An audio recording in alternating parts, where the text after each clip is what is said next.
Hey guys, welcome to another episode of... That's great. Hey guys, welcome to another episode of Let Me Put My Tea Down. Let's Talk Gaming News E3 Special.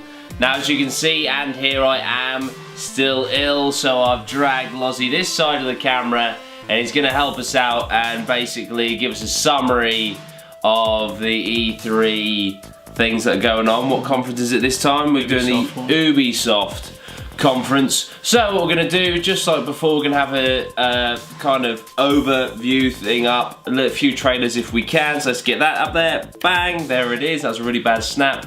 And would you like to kick us off with Ubisoft? I will take it away. Ubisoft kicked off their press conference with Just Dance 2017, which is great. That's like the kind of like Ubisoft go-to thing to like just like kick it off, get it the fuck out of the way. Interesting opener of all the things they could have went for. No one gives a shit. Like they came out to Queen, Don't Stop Me Now. Not a bad song. Yeah, I was like, I like the song, but yeah, didn't explain anything about the game. Just said it's happening.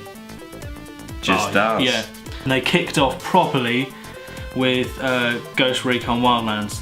This was like their last game they showed at like E3 last year. So they kicked off with the first game this year.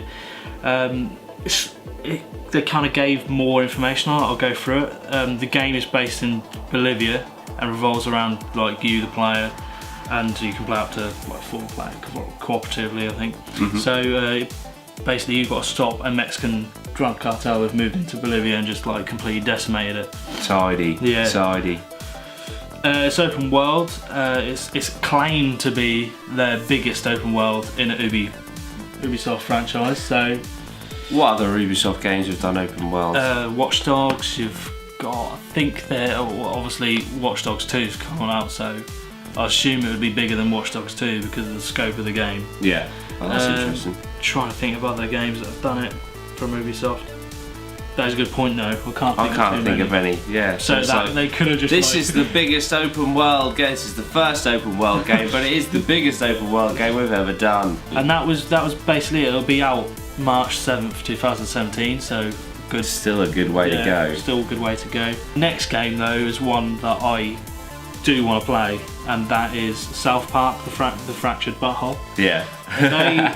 They are literally the highlight recently of the Ubisoft conference because they're obviously two funny, very people. Yeah. Matt Stone and Trey Parker. Yeah. And what they did at the start was really clever. They had a thought-provoking trailer with like conspiracy and crime statistics and like stuff like that. Yeah. And at the end of the trailer, they showed like a picture. They said, "Who will save us?" And they showed a picture of like Cartman as the coon. Yeah. And it's like, that's great. And the coon. Yeah. And then Trey Parker and Matt Stone walked on. Like I said, it was a good start for me personally for their conference. The story of this game is that it leaves off from where the last one kind of finished. Yeah. So you're still the new kid on the block. Yeah. But they've kind of changed games, so they've stopped playing role play now. Oh, I see. Yeah. Now they're playing superheroes. I do suggest if you get a chance to look at the trailer for it.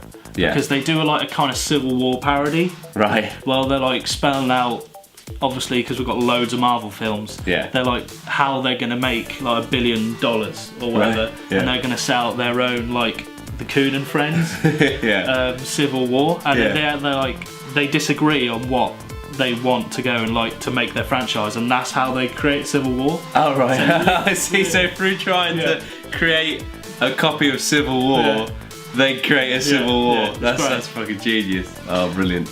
Another bonus is if you pre-order the game, you'll get Stick of Truth, which is the first game. Oh, nice. For free. That's really good. On PS or whatever platform you want it to be on. Might have to pick that up actually.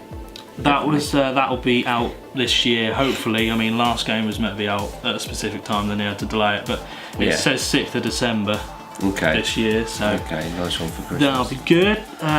Next, The Division. Now, this one's not very long, to be fair, because it was just basically saying they have continued support for the game. Got a new expansion named Underground. You'll fight something strange and dangerous underground, like the title says, I guess. Nothing else explained about that really, just the release date of the 28th of June this month for PC and Xbox One, and August the 2nd for PS4. And it's like they've done like because it's like 30 years anniversary of Ubisoft, they've done like 3 new outfits for players. Oh, right, okay. And it's based on Tom Clancy games like Splinter Cell, etc. Yeah. So that's free with that expansion. Oh, that's cool. And then there's one more expansion called Survival, which has come later on this year. It's based around the potential cure for the disease in the game. Right. So looking for that, you would have to look for supplies and water and food, etc. To stay alive. Yeah. Okay, that's cool. And like I said, no release date, just said coming soon. Yeah. Then Ubisoft went into like mega VR mode. When I say mega VR mode, I'm being sarcastic. They showed 2 things that were VR based. One of them I thought was better than the other, but I'll go with the first one. Eagle Flight was basically a flight simulator in a bird. As a bird. So you're an eagle, just looking round. It's a game based on the player becoming the birds. The demo they showed was a PvP 3-a-side capture the flag type of dealio. As a bird. As a bird. So you capture the rabbit. So you capture the prey. Is what's called. Yeah. Right. It was set in Paris, but a different version of Paris because it was like overgrown and stuff like that. Right. Okay. The graphics were not realistic. So that was like kind of cartoonish, I guess would be the best way to describe it. And how you take each other down was with the squawk. Right, okay. You'd use your sound to like knock them out of the sky. Nice sound waves. Yeah. But yeah, I wasn't really that impressed with that. I think there was better VR demos across the board rather. Yeah. The next one was Star Trek Bridge Crew. Right. So it's literally the bridge of Star Trek. Literally, all I could conclude from this is that you would play a position on the bridge of the ship. Members from Star Trek the universe were like shown in an advert for it, right. Kind of laughing and joking, and just having a fucking great time. Yeah. You'd use gestures to control certain aspects of the ship, so that's literally all I got. And then like you'd each have different positions within, like someone would be captain, someone would be an engineer, whatever. Right. And you just control things and communicate with each other. So it's basically for the Star Trek fans, not really anyone else. Yeah. Okay, right, the next game I was quite impressed with, For Honor. It debuted last year at Ubisoft's conference and not much was said about it, they just showed a demo. It's a third-person combat game. This looked really great and almost a simulation of hand-to-hand combat, if I'm honest. It looked to include sword, axes, maces and bows. Gameplay was focused on the Viking character, although there was 2 more shown on the screen at the time. And basically it followed him with his fleet, the Viking character, looking for valuables and plunder. It looked very impressive to me. I was very impressed with it. Each attack from the Viking, because he's quite a powerful dude, was like really, you could see the blows and the damage it did. Yeah. So yeah, I thought that was really, really good showing for that game. It says it's going to be available on the 14th of February. That's up for 2016, but it's 2017. Yeah.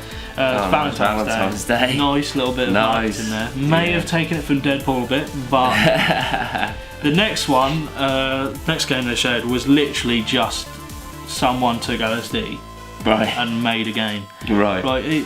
Trials and the Trials HD, it's like the motocross kind of side-scrolling thing. And then Far Cry Blood Dragon DLC, specifically that because I remember that was that. mental. That was really weird, They've literally just put the 2 together. Right, okay. So basically the creators of Trials and the creators of Far Cry Blood Dragon DLC have come together to make Trials of the Blood Dragon. It is quite simply mental. And it is available now. Okay. So that's cool, you should check that out if you liked either of those. Yeah. Watch Dogs 2, now that was probably, I'd say, their showcase game. I'd probably say that. That's like near enough near the end that it's like their main centerpiece. Right. Then they've got a new protagonist, Marcus Holloway, who's already, you could like literally put him in a room and be there for like 2 seconds. You tell he's a better character than Aiden Pierce from last time. Yeah. The new city as well, San Francisco, is where the game will be based. The story involved Marcus, your character, joining a group called DedSec. They're like a group of hackers, and they are like trying to expose the corruption of the government and corporations within America and across the world. The same principle from the first game stands, like hacking things to create distractions, destruction and damage. This gameplay involved Marcus and his team of hackers trying to stop a congressman from rigging an election. Right. Various gadgets we displayed and used, from a drone to a remote control car. Like the remote control car you got drove up to a PC and put a USB stick in and downloaded the evidence. Yeah, That's pretty cool. It comes out. It will come out November 15th of this year. Okay, so it's quite soon. So on PC, Xbox One and PS4. Yeah. PlayStation players get all the Watch Dogs DLC 30 days early. Why are you still doing these fucking timed exclusive things? It's fucking pathetic. It is also, pathetic. there's a special edition of game that comes with a robot. So yeah, there you go. Nice. This was probably announced quite a while ago that this is a real thing, but they're doing a Watch Dogs film project in collaboration with Sony Pictures. Right. Basically a film. No details, nothing. Right, okay. Literally came on stage and just said, gonna be a film. Watch Dogs. In a bit. Enjoy. Right, this was the last game of the Ubisoft conference, and it was called Steep. Right. It's a new game based on extreme sports, so snowboarding, skiing, base jumping, parachuting and paragliding. And I don't know if wingsuiting is a thing. Right, okay. But there was wingsuits in it. Yeah. Right. It looked really, really stunning. I think it was based in the Alps of France, and Switzerland, all them places where the Alps meet several countries. It looked really good. All the mountain tops looked so just beautiful. Yeah. And the view was good as well. But the challenge they showed was a player's race in a wingsuit, I guess. So it was 3 or 4, cool. I think it was maybe 5 players racing each other down this mountainside rather. In a wingsuit. You saw one guy smash into a rock and fly off. That's pretty funny. Nice. There was emphasis on interacting and playing with other players, so I don't know if it's solely in a multiplayer thing or it's a single player. You can play single player. Yeah. But it did emphasise a lot playing with other people, so I guess it may be some sort of multiplayer thing. I thought it was interesting that they had branded stuff in it. So they had Red Bull advertisements in their GoPro, and what they had with GoPro was they had a specific game view of what a GoPro would look on. So as that's pretty clever advertising. As you were tumbling over there was a guy skiing and he went up a ramp and he'd done a couple of flips, so you could see the view from a GoPro camera. Wow, that's pretty cool. I just thought it was a nice little surprise at the end of the Ubisoft conference. I think apparently the game will come out this December. So awesome. That was the Ubisoft conference. They had a pretty big conference. They had a pretty big conference. They did have quite a lot of content in there. No, I'm not gonna be honest. Not a lot of content that I am looking forward to. Yeah, I must admit, me too. Nothing really grabs me as such. South Park does, but was it Wildlands? Wildlands. Nothing crazy there. Watch Dogs 2, haven't even played the first one. But it sounds like they did well for their conference. Sounds like they've done a lot. Had a lot to reveal, so that's pretty good. Sounds a little bit, more juicy, shall we say, than the EA and the Bethesda ones when it comes to the amount of sheer content. So that's the Ubisoft E3 Conference 2016 summary. Thank you so much, Loz, for watching it, writing those notes and conveying it to the audience, because do you know what I mean? So do you know what I mean? Yeah, but thanks for that, and we will see you guys in the next one. What's the next conference we're going to do? It will be the Sony conference. Sony conference coming up next, so get ready for that. We'll see you very shortly. Subscribe to all the social medias, all that Dudey Rhino. Follow Loz on Twitter, it's at DudeyRhino_HQ. Thank you so much for watching. Subscribe, like, share. Nice one. See you in the next one. Bye bye for now.